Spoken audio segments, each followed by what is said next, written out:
కూటమి ప్రభుత్వంపై Congress party senior నేత చింతామోహన్ ఆగ్రహం వ్యక్తం చేశారు. ఏడాదిలోనే కూటమి ప్రభుత్వంలో అవినీతి పెరిగిపోయిందని మండిపడ్డారు. ఉమ్మడి నెల్లూరు జిల్లా వెంకటగిరి పట్టణంలో నిరసనకు దిగిన ఆయన మన్నవరం బెల్ పరిశ్రమ పనులను ప్రారంభించాలని డిమాండ్ చేశారు. స్థానిక యువకులకు ఉపాధి కల్పించేలా కూటమి ప్రభుత్వం చర్యలు తీసుకోవాలని కోరారు. కూటమి ప్రభుత్వంలో సంక్షేమం, అభివృద్ధి కుంటుపడిందని విమర్శించారు.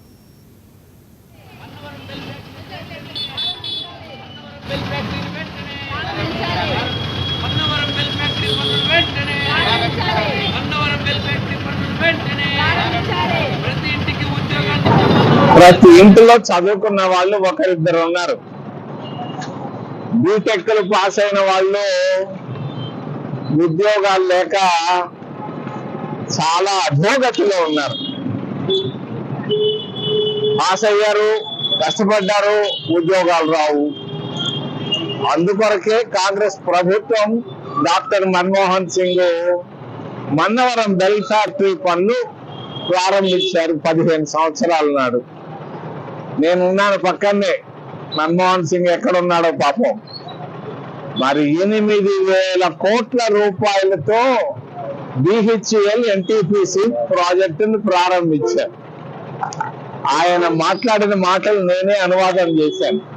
ఆయన చెప్పాడు ఆ రోజు ప్రతి ఇంటికి ఒక ప్రభుత్వ ఉద్యోగాన్ని ఇస్తాను అని.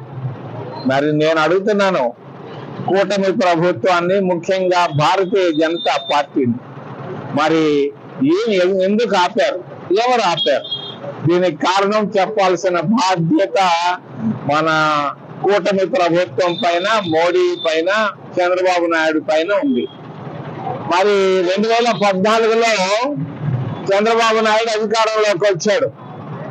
ఆయన అధికారంలోకి వచ్చిన తర్వాత దీని సంగతే పట్టించుకోలేదు. ఆయన మాట్లాడితే అమరావతి అంటాడు, దేవతల రాజధాని అంటాడు. మన్నవరం ఎవరి రాజధాని? ఎవరిది? ఎందుకొరకు వచ్చింది మన్నవరం? వెంకటగిరి, కాళహస్తి, ఈ చుట్టుపక్కల ప్రాంతాల్లో ఉన్నటువంటి ప్రతి ఒక్క నిరుద్యోగి ప్రభుత్వ ఉద్యోగం వచ్చేదానికి వచ్చింది. మన్నవరం బెల్ ఫ్యాక్టరీ పనులు ప్రారంభించగానే వెంకటగిరి ఎక్కడికో వెళ్ళిపోద్ది అనుకున్నాం. ఏమైపోయింది? ఈ రోజు దౌర్భాగ్యంగా ఉంది. మళ్ళీ ఆ రోజు ఉన్నటువంటి పరిస్థితులే ఈ రోజులో ఉన్నాయి. ప్రతి ఇంటిలో చదువుకున్న వాళ్ళు ఒకరిద్దరు ఉన్నారు. బీటెక్లు పాస్